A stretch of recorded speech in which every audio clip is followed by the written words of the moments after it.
Once a happy family man, John had lost his beloved wife to a sudden illness. Since then, he had become a recluse, shunning social interactions and withdrawing from the world. His home was his sanctuary, but it was also his prison. One day, while on his weekly grocery run, John noticed a little girl sitting on the curb outside the store, looking forlorn.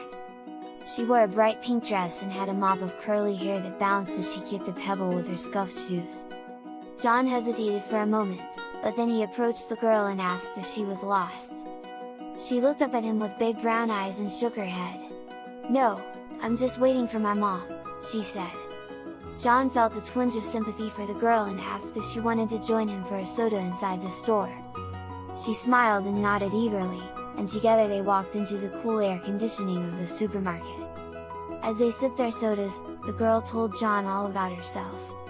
Her name was Seraphina, and she was 6 years old. She loved ice cream, playing with dolls, and dancing in the rain. John listened intently, amazed at how this little girl could chatter on for hours. After that day, John and Seraphina became fast friends. They would meet every week at the store and go on adventures together.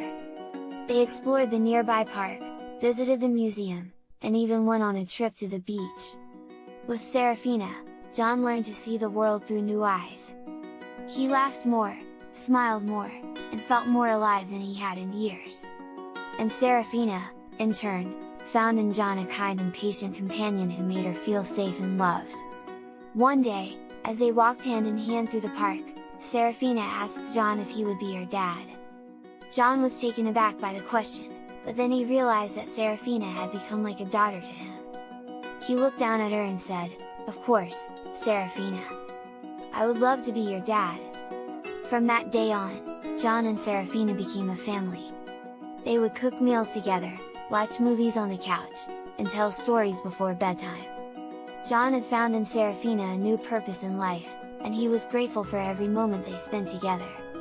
Years later, as Seraphina grew up and started a family of her own, John looked back on those years with fondness.